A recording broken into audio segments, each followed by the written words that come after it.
be told on a higher level to a wider audience, and then why not?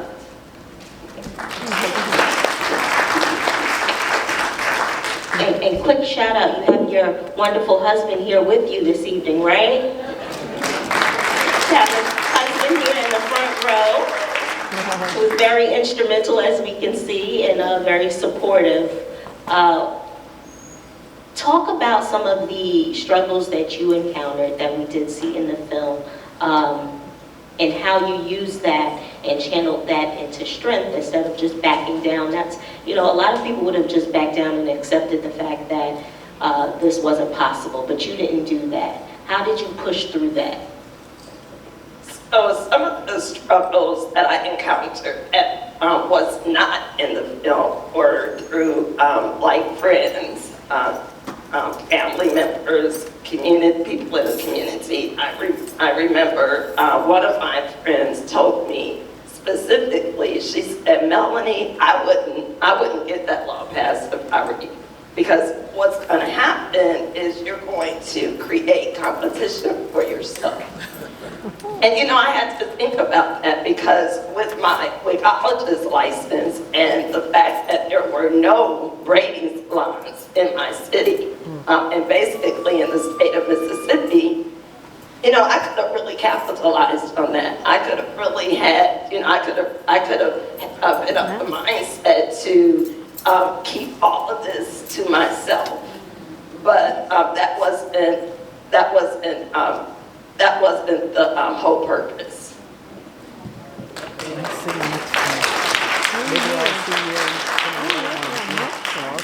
And your salons are still open today, correct, in Mississippi? Yes, but we currently now have 2 salons and a braiding school. Awesome, congratulations.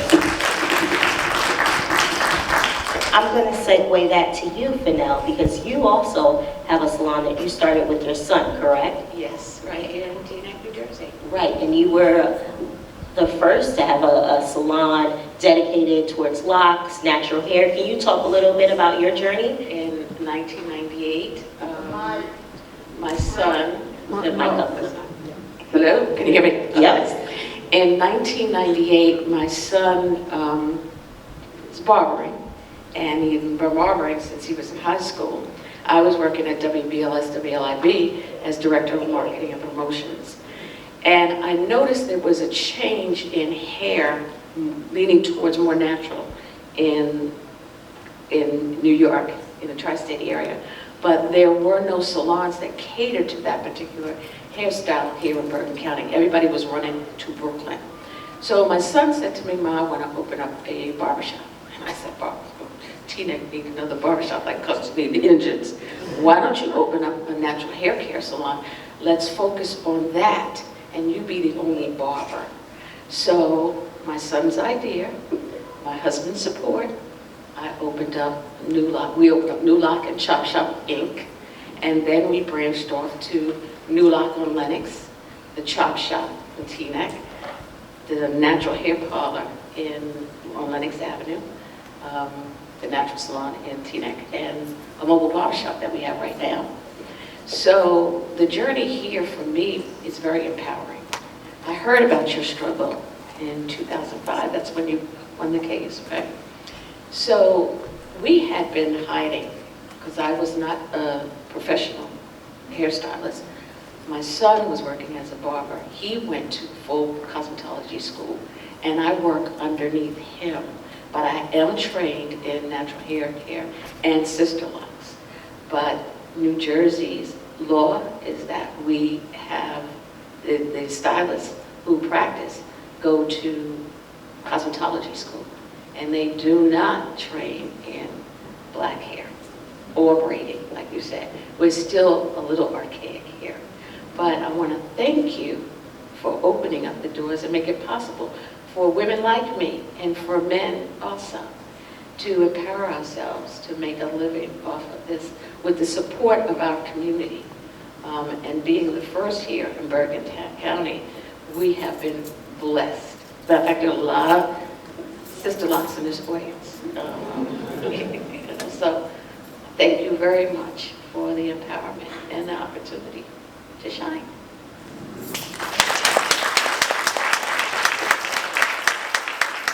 Now, Finele, you said something important. You were talking about the laws, so that's a good segue. I'm coming to you, Senator. So our Senator McKnight, we know, is very instrumental in the Crown Act in New Jersey, and also doing some work on some of those laws that we do have in New Jersey in ways of braiding and cosmetology. So Senator, can you first tell us what was your motivation or your story that led you to produce legislation that would assist in this issue, and then let us know what the current status is in New Jersey as far as hair braiding and cosmetology laws. Sure. So back in 2018, Andrew Jackson, the wrestler, he had to either forfeit the fight or get his dreadlocks cut. And I was sitting down watching TV, and it was on the news.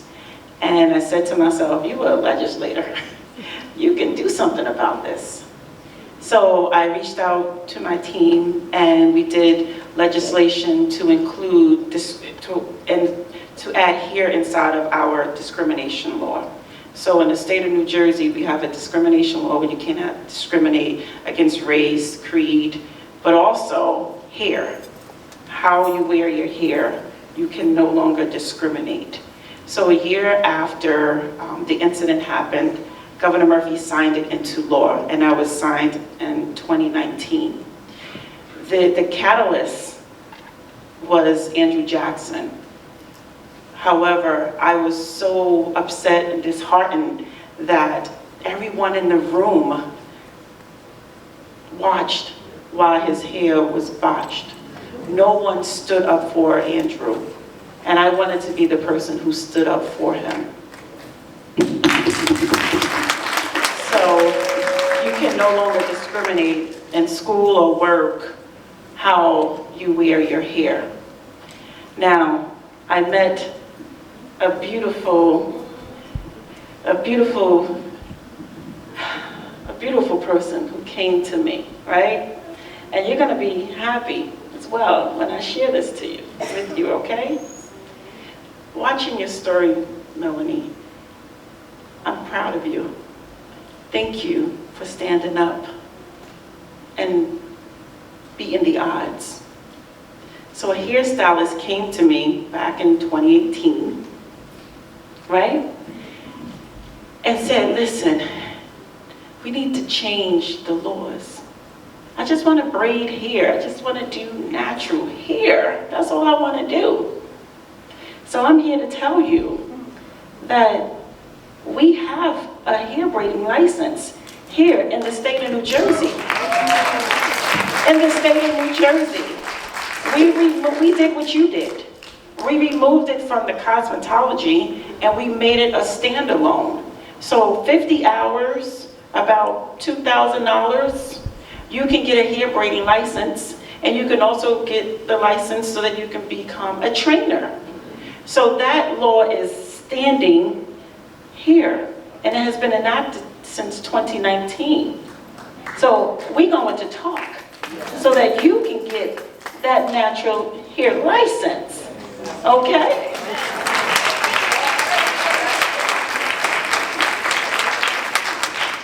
Wonderful. Thank you, Senator. Now, Jeremie, we're not going to leave you out, right? You're the only man up here, and we're talking about all this hair. Now, you have a very impressive resume of your bio and what you've done, and graduating from Juilliard and being in different shows and different, films. How was this film different than some of the other things you've done, and why was this an important role for you? Well, the story, I think is important. Every time I hear about stories about people who came before me who sacrificed so much for the things that I'm able to do today, they always touch me and they're important to me.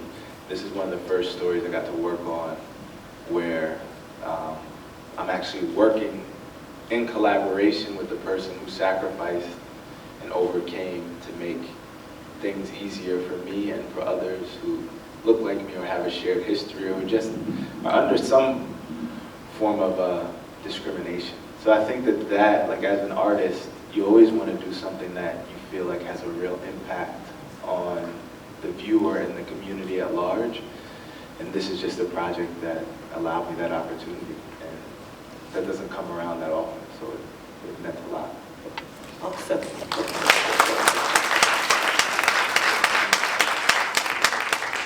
Melony, I imagine it's not easy to pick the cast for something that is so personal for you. What was it like to have these actors play you, to play your husband? You touched on some very personal family things in the film. What was that experience like in choosing the cast? Well, it was interesting. First time for everything, right? So when the movie company, MPI, would have someone in mind, they would include me in watching their interview and to get my feedback on it. So with Simona Brown, I did that and I was very pleased. I felt like her so by nature, most people think I'm quiet, but I have two sides, actually. But I really felt like I connected with her during the interview because she came off having like a quiet essence to her.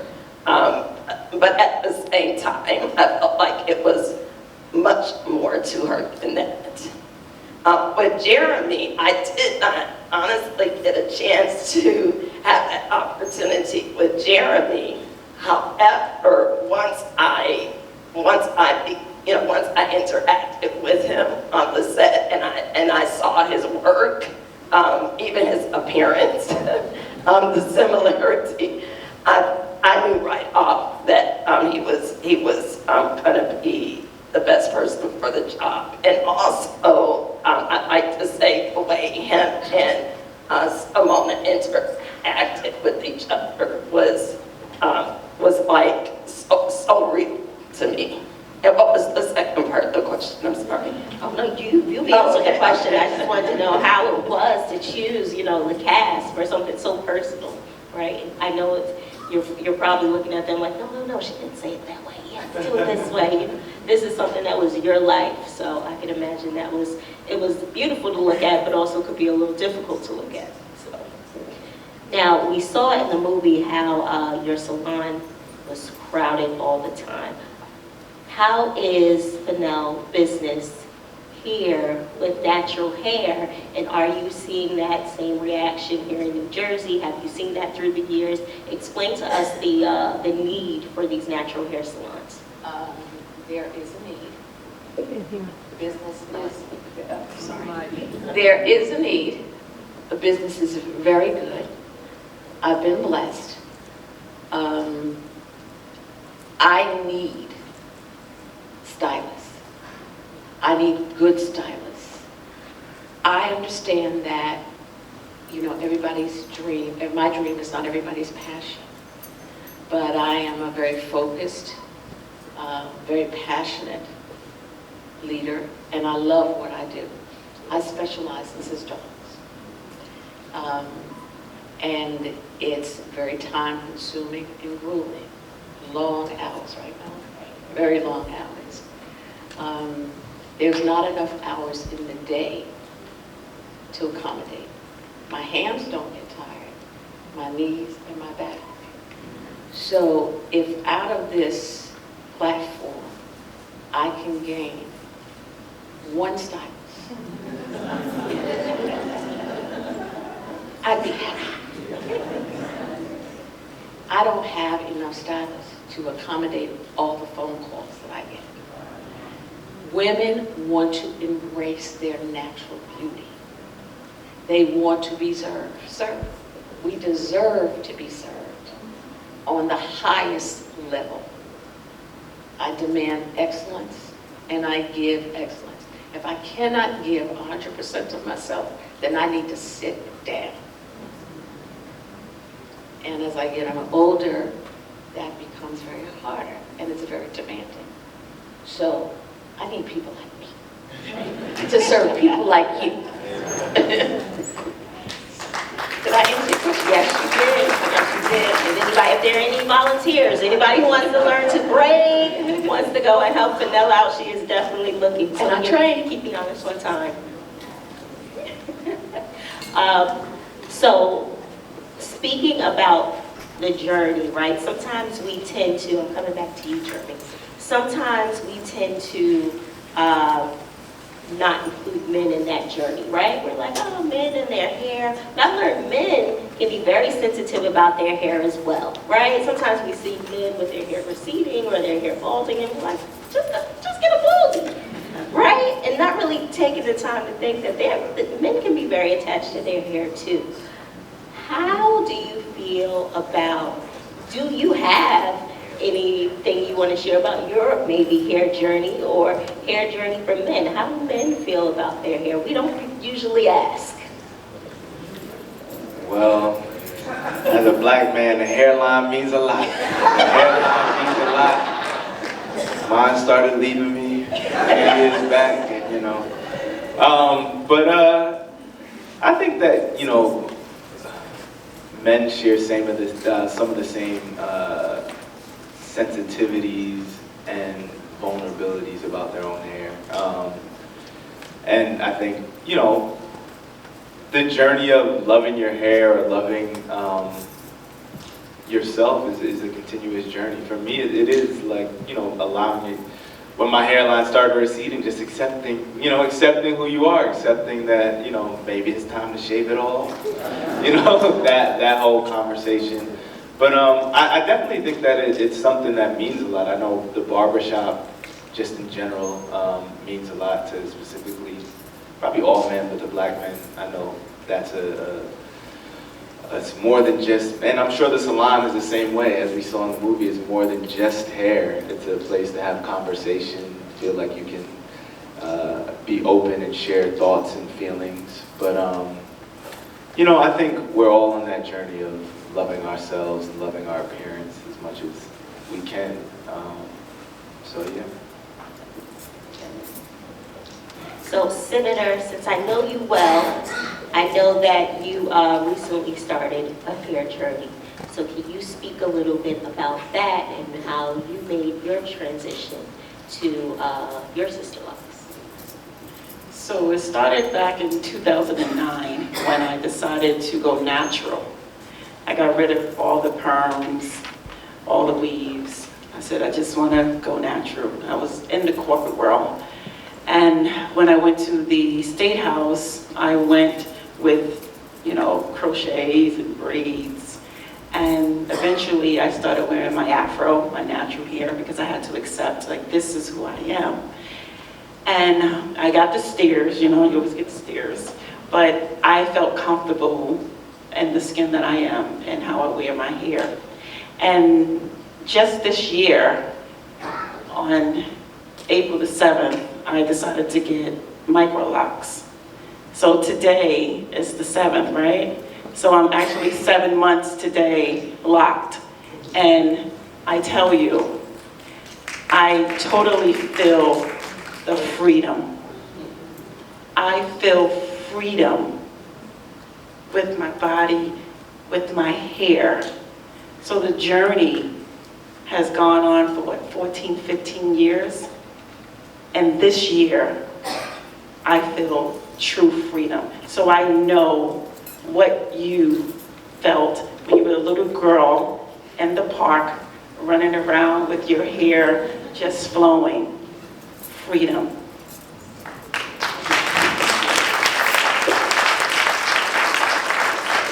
Thank you for sharing that. We are going to take 2 questions from the audience. I know time is getting late, so we're going to have time for 2 questions from the audience. Do we have any questions here? And maybe I'll get my Oprah on real quick. Okay, good. Thank you.